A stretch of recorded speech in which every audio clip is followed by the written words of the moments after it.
headphones in here? Mm-hmm. Where? I don't see them. They're not in here. Oh, yeah, they are. Hold on. Quit. No one thinks that's funny but you, I promise. Move!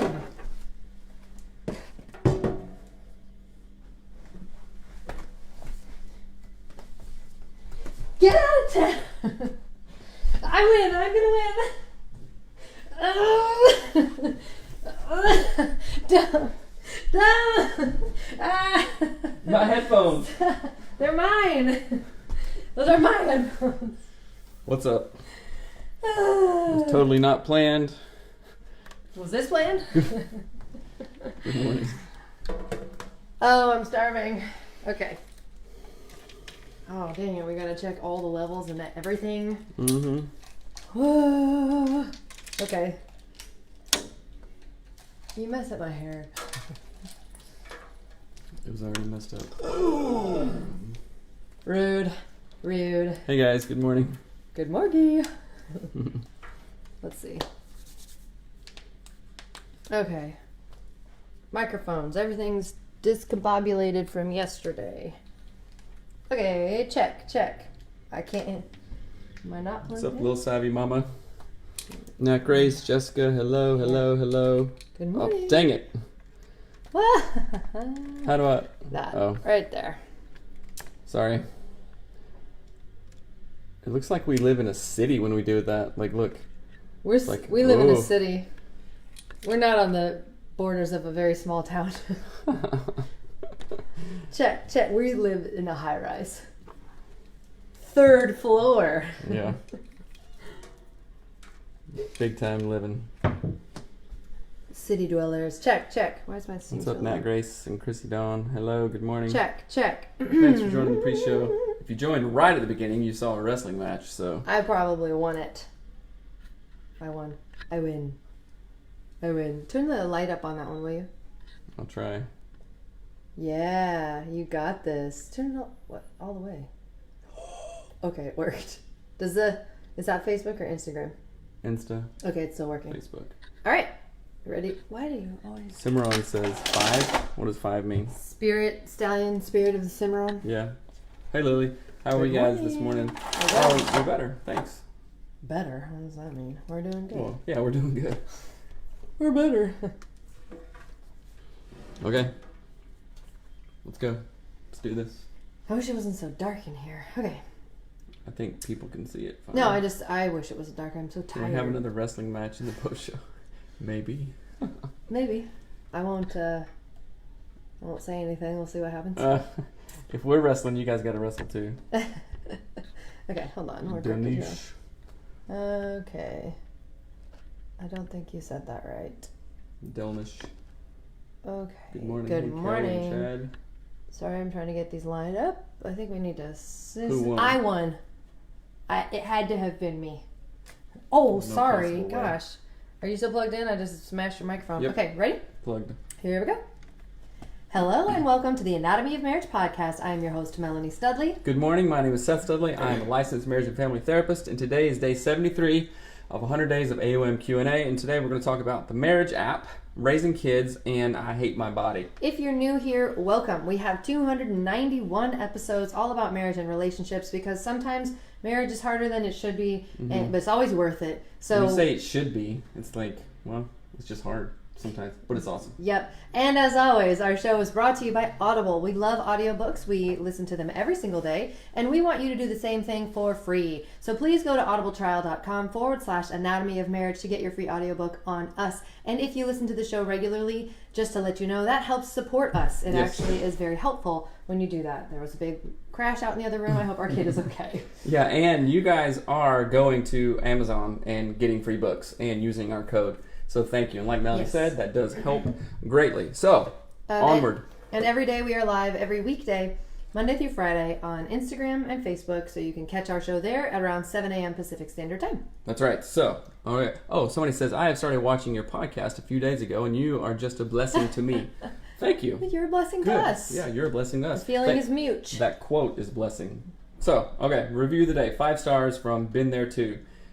If you like Brene Brown, which we do, I think you will like Seth and Melanie. They are vulnerable, flawed, and courageous enough to show that when your marriage, family, and self are still under construction, it's not just okay, but deeply encouraging. And their playful but edgy verbal agility is the whipped cream that helps the healthy stuff slide down way down to where it touches the heart. I love that. That's good. That analogy made me giggle. And I really love whipped cream. Me too. Vanilla whipped cream. When we used to work at Starbucks, I would make whipped cream and eat it constantly. We made mocha whipped cream one time. We just made everything whipped cream. We made raspberry whipped cream the other day. Anyway, thank you for that comment. We are so appreciative to everyone who has rated and reviewed our show. It helps us out tremendously. So please rate and review the podcast if you haven't yet. And thank you to everyone who has done that. That's right. Awesome. Okay, let's see. So number one thing we want to talk about is not a question. We want to ask you, I guess it's a question to you. Mm-hmm. Have you listened to yesterday's podcast with Daniel Purcell about Get Your Marriage On? So as you have heard me mention before, I have been working for literally like 10 months on a marriage app. It is free. There's a version of it that's free, a version that's paid, and it is very inexpensive compared to basically anything. A pair of shoes. Like anything. One coffee and you're done. Yeah, like a pair of jeans for the whole year. I mean, come on now. So anyway, we did the interview with Daniel yesterday. He is the co-creator of Get Your Marriage On, the app that we made. And he is also the, what's the word? He's the programmer. The programmer. He's the coder.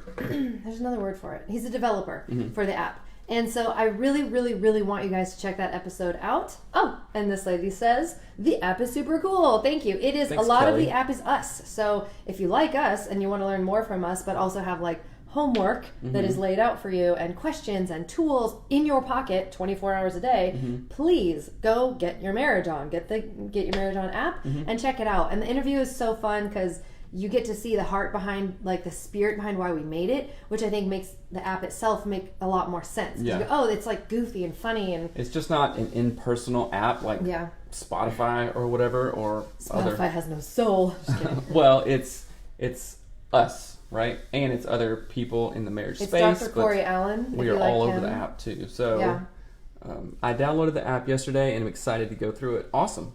Yeah, get your partner to do it too because they can sync. And you can do homework stuff. Yeah. And there's a really special feature on there called Battle Strip. It's a marriage stripping game that you which can is really play fun. with your partner, and it's hilarious. Yeah, so check it out. Please listen to that episode. I poured my heart and soul into that app. I adore it to bits and pieces. So we'll be sharing more about it, but I really want everybody to check it out because it's just super fun. Share it with your friends. With friends like these. And also your enemies. So, okay, on to the first thing. Fun to see you liking each other today. Hold on. Savannah says, I downloaded it like a month ago and blew through all the free stuff in like 4 hours. Get the paid version. It costs less than a pair of jeans. When you say pair of jeans, it's like $6.99 a month. No, there's an annual version. Learn a book, Seth. Well, that's what you told me. Okay. Anyway, go ahead. Good. So let's see. Fun to see you liking each other today. Hey, on your list of things to work through, how can you collaborate on raising your kids and you raising your kids to need you less as they grow. This is from a listener telling us, asking us a question for one another. How can Seth and I collaborate? Because it says on your list of things to work through, how can you collaborate on raising your kids to need you less as they grow? You can read the rest of it. I don't know why you stopped reading. Okay, Mel, you're so close to this. Maybe ask Seth for his ideas. My wife and I learned to do 10 and 10s in marriage encounter long ago. You each write separately on a question for 10 minutes, then take another 10 minutes to read each other's piece twice through for head and heart, and then discuss. We often get to similar conclusions by the different paths. It's a way to hear each other without interrupting or prematurely evaluating.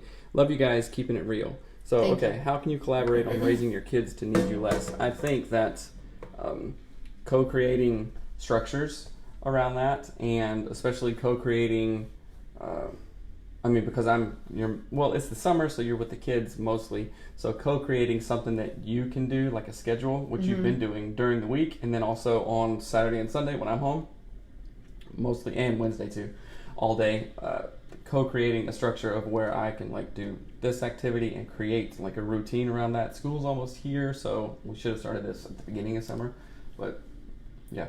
Well, I mean, I made those laminated charts and stuff, so I've been trying really hard to do this, but I think what they're saying is like, how can we collaborate in raising our kids. And I feel like a lot of times you just do what I've set out, and I think it's confusing to the kids, and they don't quite know because you're not following it almost the way that I set it out to be. So sometimes it's like halfway is almost worse than no way. I don't know.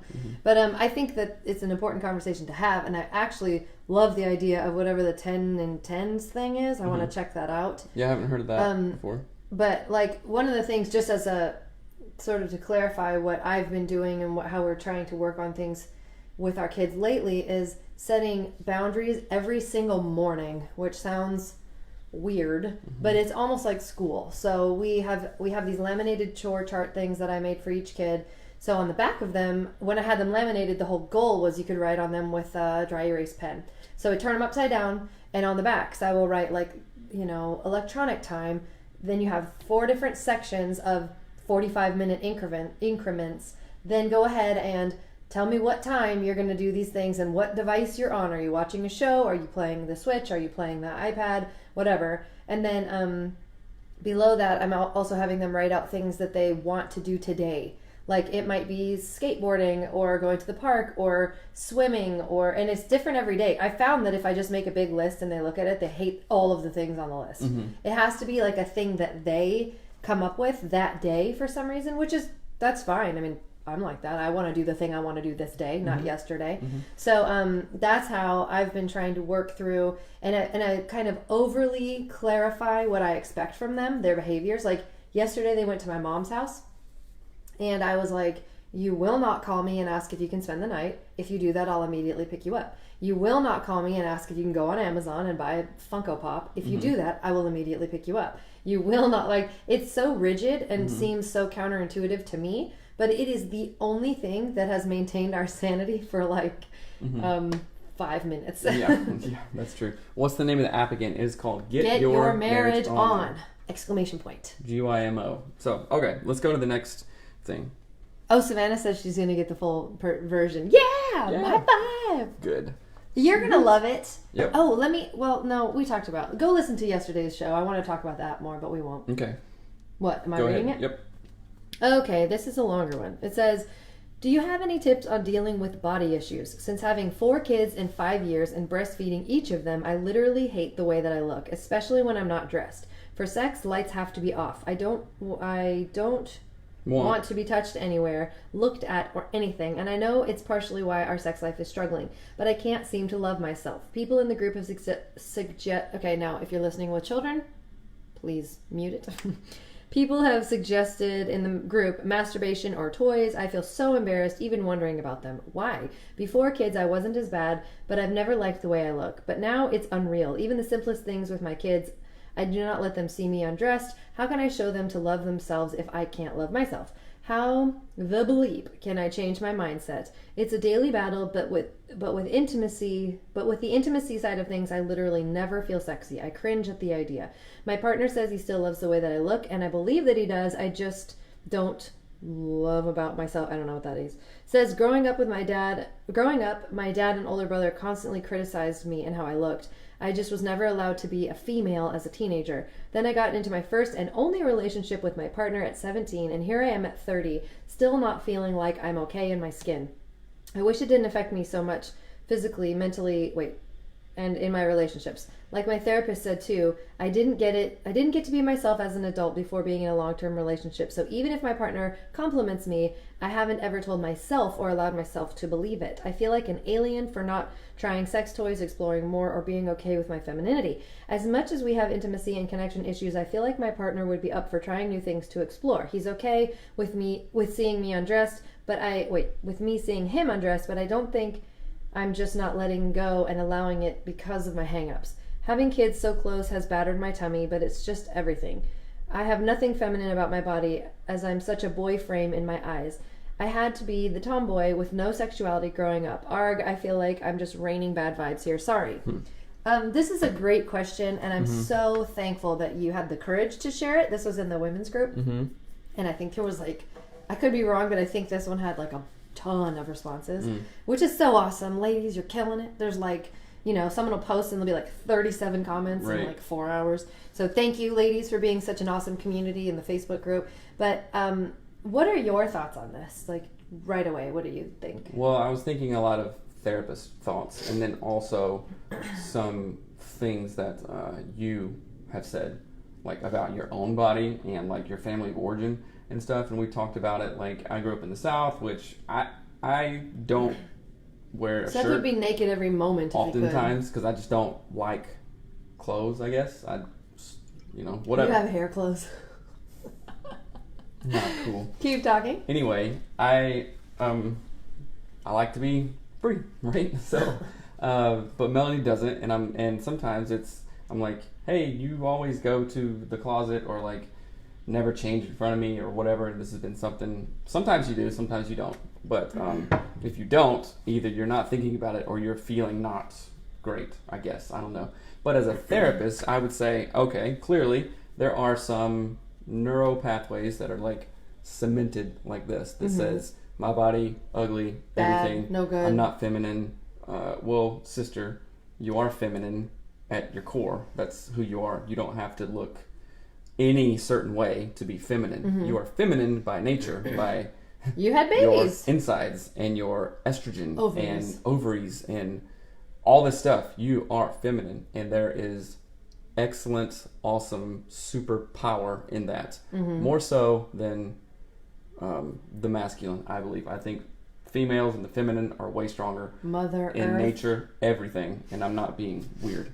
I actually think it's a stronger force. Got it. Keep you going. are that, okay? You are that. Tell yourself every day that, and then you are going to use stop thoughts every single freaking second on this, because all this is just going to go and go and go. And sure, talking about it is good, but until you get it in yourself, I have this thing that I wrote last week that has been helping me, and it's a quote that you thought I made up, but I didn't. A million people have said it before. I cannot be present with others and give to others and accept others until I can be present and give and accept myself. You expanded the quote. I like it. Yeah, because it's so rich, and it is so true. I can't give you $1 if I don't have $1 in my pocket. Point blank. I can't give anything that I don't have, right? Or I can borrow it from somewhere and kind of make it up and fabricate it and give it to you, but that's not doing me a favor, and that's not doing you a favor in the long run, because it's just like a credit card, right? I don't have that money to begin with, so I shouldn't be even messing with it. Savannah says, you freaking gave life and then supplied nutrients for human beings. Amazing! Right. Yes. Nobody else can do that. Feminine, a goddess. Hear me. Right. Beyonce, you're Beyonce. Right. So Put your crown on. That's right. I want to think about a cognitive behavioral CBT approach here, like using stop thoughts, canceling thoughts. There's one guy that I've been listening to and I really like a lot. And who is it? Damn it, I don't know. Don't swear Sorry, on our I didn't show. mean to say that. I don't remember his name, but it's a book, Connecting the Mind or something like that. He does this thing where he says out loud, audibly, cancel. Oh, I'm ugly. I don't want to. I would say cancel. void. Whatever. Or like Dwight Schrute it. Wrong.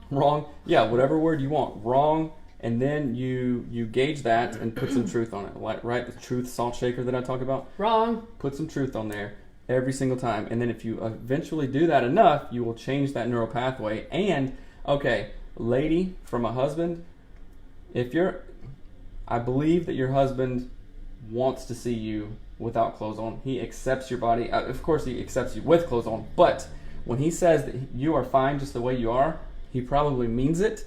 And anytime you change or do anything in front of me, I'm like, yes, I appreciate it. No matter what. I never think it's ugly. I never think it's gross. I never think it's anything except it's not even sexual. It's connecting. Hey, you're vulnerable and you're being okay doing that in front of me. Thank you. Mm-hmm. Right? And then I go cook eggs or something. It's not like sexual. It's not anything. It's just thank you. Okay. So that's what I think about it.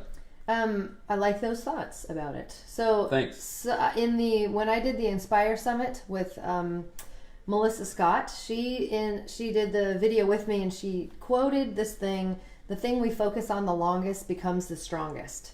And I had never really heard it worded that way, and I love that idea, because if you're repeating in your head and have had the idea repeated to you by your dad and your brother that you're ugly or dumb or you're not really a girl or you're a tomboy, just don't even try to be pretty, that is now the strongest.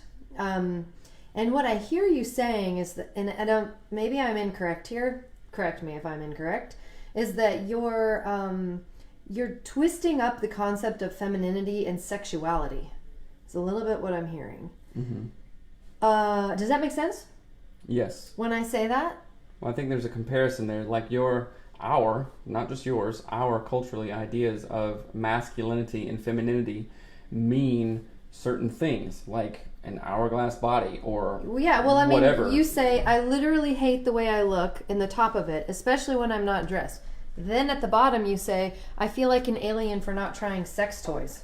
So there's also, therapy-wise, there's a lot of comparison and judgment here. So I would talk to your therapist about throw all the body stuff and sex toy stuff out the window. Talk about comparison and self-worth and judgment on yourself, because if you have those things, no wonder you're not gonna. We're never gonna add up if we're constantly judging, comparing, and thinking that what we're doing is wrong, right? Mm-hmm. So sorry, go ahead. But the reason that I'm talking about what looks like you're mixing up a couple different ideas, and maybe I think there's a very fine line of what your therapist said, that you were never able to be like on your own. There's a very fine line of that becoming destructive. So don't I would advise you not to interpret that as it's your fault because I'm married. Oh, right. I got married so young, I could never be my own woman. And I don't know what that would really mean. But I know people feel that, but I just don't think it's your partner's responsibility that you haven't explored or sort of felt your own femininity in a particular way. But then, this goes back to season 1. I talked about it, actually, I don't know if it was season 1 or it was our interviews with Dr. Tina, and the concept of finding what I think is my healthiest version of my sexual self does not come from lingerie, toys, masturbating, pornography. It is not related to any of those things. It's the fact that I brought 3 humans into the world, that I breastfed 3 children, and now they can talk to me and play chess with me. Like, my deepest sense of, like, I am a queen goddess, Amazo. Amazo is funny. Amazo? Is that it does not come from anything that society says is feminine. For example, I actually have this shirt on right now, which is very funny. It's a sweatshirt that says unladylike, and this is a podcast. Now, I'm warning you, if you are Christian or you are in the least amount offended by language, do not listen to this show. Unladylike podcast came from a podcast called Things Your Mother Never Told You or something. Mm-hmm. And it's an amazing podcast. I adore it. I haven't listened lately, but there's loads of bad language, but the way that they talk about femininity, it's all about sort of exploring this sort of feminine, not feminine, what is the word I'm saying? I'm trying to think of. Like, I don't know. Empowering, kind of looking at femininity in a different way. Feminism, that's the word. Good night. So, but listening to this show, Unladylike, and Things Your Mother Never Told You, again, don't listen to them if you're not ready. But that has been one of the most helpful and inspiring things for me to realize my superpower as a woman. Did not come from lingerie, does not come from comparing myself to Heidi Klum or some other like 7 foot tall model who weighs 7 ounces. That is not helpful. The idea of exploring your body, like the idea of going from I feel like a tomboy to masturbate, like to me there's not a connecting line. That feels like you're on the wrong trajectory, you're on the wrong path, you're trying to seek your femininity the wrong way, and I don't mean that to be negative. It also helped me to look at, like, honestly, like ancient different cultural views of women, the matriarchy stuff, like how women are viewed in different cultures 1,000 years ago. Like a lot of tribes, Indian tribes here, were matriarchal. Yeah, matriarchal. Right? Matriarchal. Right? I don't know what your tribe, my tribe was, but maybe Ojibwe was I don't know, but yeah, it's not like it's not like a new thing or a wrong thing. No, but think about this. Like, when I say that, like, I'm looking to like my tribe or whatever, my native side, to see how women have been perceived differently throughout different cultures. It has nothing to do with lingerie. Right. Zero. It has zero to do with how thin your waist is or how much you like sex. It is like, are you a bad A mom? Like, can you come in and fix it like that? Like, are you strong? Do you carry your whole family on your back but well? Like, that to me is 1,000 times better than I look really good in this leotard. That's what our kid calls a leotard. Right. So maybe changing the whole paradigm and changing the conversation of masculinity and femininity. You know, for me to be like masculine doesn't mean I can grow a beard and have muscles. Right? And it means something different for everybody, so maybe that does mean whatever. But maybe it's like the inherent and strong characteristics that I have more of that you don't, right? Because you have, you know, obviously a different body, obviously different hormones and different chemicals, and maybe that's what it is. You know, it's like, oh, I can make kids. I have way more estrogen. I'm more nurturing. I'm all these things, these mainly feminine characteristics, and I am good at them. I embrace them. And you know what? My husband doesn't have those. I'm awesome, right? Of course, he has things that I don't have, and I think that's what makes up a good relationship. Yeah. Like the acknowledgement of that, and like letting the other person sit into their like God-given power. And when I say power, I mean that. Yeah. Right? Like it's a powerful. You are a powerful force. Anybody is. Right. But think about it like this. Like, if you walk into the room and you have a frown on your face and you scowl at everyone, that's powerful. You are dragging that whole room down with you, right? So there's comments here about this. It says, as amazing as our bodies are, it's still hard to be vulnerable to intimacy when we separate our life-giving from our love-making. It's a totally different use of our bodies, and one has little to do with another in the moment. Also, if we wouldn't subjectively have sex with ourselves if we weren't us, it's hard to ask someone else to do it. It's a horrible thought cycle, but incredibly hard to make them fit together and transform into feeling sexy. Yes, I want to talk about that. Your body does not define who you are. You have so much to give that doesn't have to do with the way you look. Yes. True, but when you like sex and are rejected because of your body, it's hard to differentiate your body from your entire identity. You're absolutely right, but that's a hard thing to believe. It is so hard to believe. I have to tell myself this all the time. So yes, there's another, that was 2 different people talking. The thing that I think is really important, this now is going to go into the sexual part of it, is that you find things that make you feel, just straight up honest here, I don't love my body either. Like, there are parts of my body that I'm like, well, wish it wasn't doing that right now. And I'm like skinny, but when I was pregnant, I wasn't. I was big. And so my stomach is like flabby, and not flabby, but like crepey, like wrinkly. You know, like I scrunch over and like rolls over itself. Not in a fat way, like a skinny old lady way. And that's fine. Old lady tummies are great. But the thing about that is that I get uncomfortable if I can see it and I'm like, oh, that makes me not want to have sex. So find an outfit that makes you feel like it covers that and it's sexy. They have them everywhere. They're called corsets. Like there's whole like Is that what those are for? No, that's not what they're for. Oh. The corset is to kill a woman's spirit. Okay. It's not. That was a joke.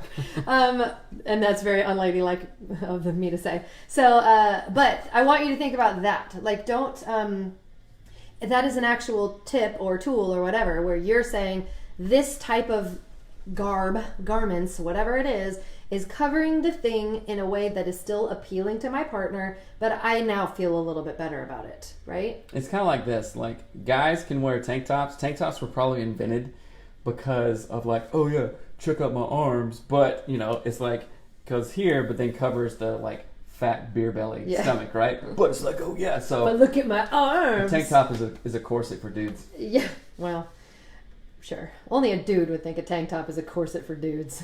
But anyway, so think of it, I want you to think of it like that. That's just a practical way. But it sounds like in the comment thread that your husband is denying you because of your body. That's a whole different ballgame. Y'all need to go to therapy. or y'all need to get your husband to call us, and we'll rip him a new one. Because that's not okay. Yeah. Let's see. It says... That's not getting you more of what you want, dude. No. And it says, on the health side of it, personally, just putting good things in my body and being active helps me feel sexier, and it has nothing to do with the way I look. Yes, yoga does that for me. Yep. And it says, right, do and wear things that arouse you, because you being aroused by your body is going to arouse your spouse. Yes. Exactly. Yes. Somebody else says stretch mark city over here. That's right. You want to see my stretch marks? No, I have stretch marks everywhere. Anyway, on my thighs. Food. So last night we went to a restaurant and ate heavy food, and it just it made me feel like... I ate a kale salad. Well, you ate a kale... With chicken. Well, with chicken. I did not, however. I had like creamy clam chowder and 1,000 pieces. You ordered so much bread, and I was like, what are you doing? I know, and I felt like heavy and not good, right? So what you put in your body, the amount of water you drink, what you drink is so darn important. But I want to say one thing. I thought of it earlier, and I didn't think of it again, but you have to find... Okay, just go with me here. It's going to be real weird. There is a part of you, and I want you to find it. I want you to look for it. I want you to search for it. You are this like amazing, like a orb floating diamond of the universe with like rainbows around you and stars. Like you are the universe and the Holy Spirit, and you're like a goddess of the lands. And just find it. I know that sounds so stupid, but I want you to meditate on how you can find your most amazing self all the time. And I don't care if you're size 7,000 or size 7. I don't care. Your size, your shape, your stretch marks, if you have a disability, if you are missing a foot, it doesn't matter. That does not detract from who you are as a person and the value you bring to the world and the like total unlikelihood that you're even existing on this planet. So find it. No one else is going to find it for you. And until you find it, this kind of stuff is going to be like climbing Mount Everest. It's going to not be fun. You're not going to like it. It's going to suck. And what way is that to live? That's right. I'm mad at myself now. Okay. I'm not. Thank you for the encouragement. Yeah, well, you're welcome. Stephen Free to Be. No, we don't take people in the live video. We don't know how to do it. It messes I don't everything know what that is. I don't think you're a weirdo, but someone says that this has made them terrified of dating again. The body shaming thing. So I'm glad that that's not happening anymore. Honestly, that is a very, very hard thing to say or to go through. But I want to really encourage you. Take this time that while you're not dating to start to love yourself. Read Eat, Pray, Love. Watch it. I don't know. It's a good book. I haven't read it for a long time, but like find meditative things that you resonate with. Listen to Deepak Chopra. Listen to what's that lady's name? Gabby Bernstein. The universe has got your back, or whatever her tagline is. Listen to Mel Robbins. Like you're amazing.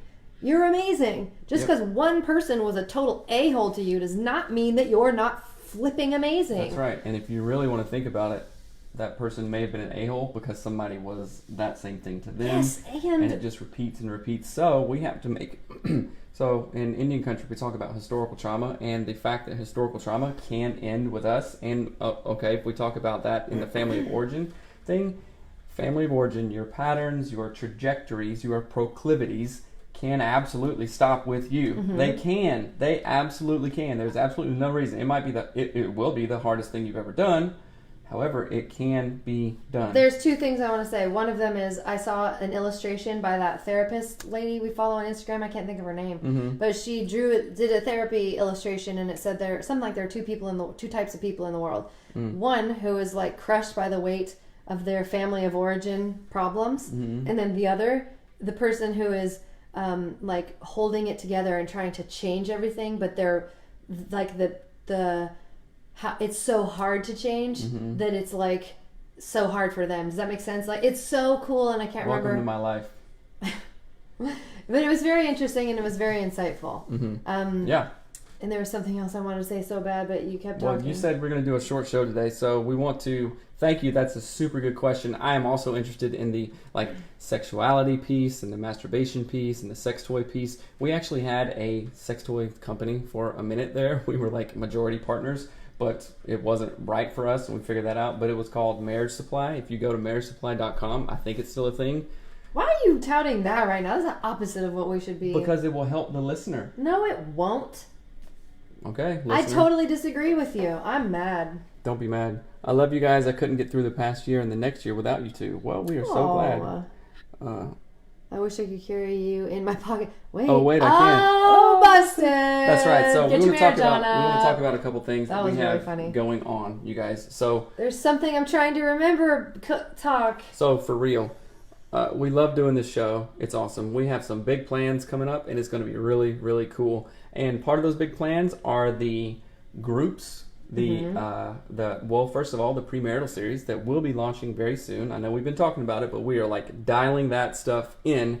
And then also an AOM marriage mastermind group. Which is the group therapy model that we've been talking about. We've just been trying to name it for a long time. That's right. And it will be paid, and it will be worth every single cent. Guess what? My rate is literally $150 per session, right? Anything we're going to do is a zillion times cheaper than that, and probably will be better, because with me and my rate, you only get me for 50 minutes, literally 50 minutes, but with the group therapy, you get me and Melanie.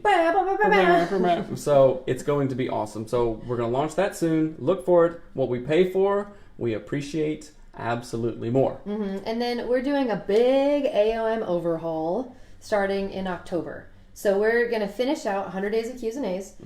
So if you ever wanted to ask us a question, now's the time, because stuff's going to change. We have about a month and a half to get there. So it's going to take that till we get to 100 episodes of this Q&A session thing, till we're wrapping that up. But a bunch of stuff is changing. So let's see, it says premarital series. Okay, sorry. My brain was going all over there. So we want to just give you a heads up. We're going to try to remind you every single time that we are with you that there's a big change in the works here. It's going to change how we interact with everyone every day. It's going to change where we are, when we are, and why we're there. And it's all moving towards having this become like our jobs, if that makes sense. Right now, we don't make a ton of money doing this, and we're trying to get there. We're trying to make it so Seth can quit his job. Don't tell anyone. Not that that's like the plan, but I want it to be the plan. But so yeah, just get that in your mind. In the middle of October, stuff's really going to change. But there's intention behind it. There's a reason behind it, and we can explain it. We'll explain it more later in the coming weeks. That's right. So you guys are awesome. We're going to wrap up the show. Remember to go to audibletrial.com/anatomy of marriage to get any free audiobook you want. Lord of the Rings, Harry Potter by Dan Siegel. Yeah, anything that you want, right? So we love you guys. Melanie, anything else? We're out of here. We love you. Go join our Facebook groups, and please rate and review the podcast on iTunes, because it is so helpful and it helps people find our show and know that it's legit. But then lastly, go get Your Marriage On, the app. You can get it in the Apple iStore and in Google. Yes, the Store. Apple iStore, as Melanie calls it. All right. App Store? See you guys later. Bye. I said iStore? Yeah. Bye. iStore? You said Apple iStore. Apple iStore. iStore. Yeah. I am hungry. Ouch. I am hungry. I feel like... one thing. Seems to focus on everything. Oh, wait a minute. Do you feel like this? I'm so mad. Don't. I'm so mad at you. I totally forgot. She forgot, didn't she? Did I? No, I didn't. WWE champion. Oh my gosh. All right. That's hilarious. There's our kid. All right. Love you guys. Thank you for sticking around. Careful, bye. Careful. Let's see.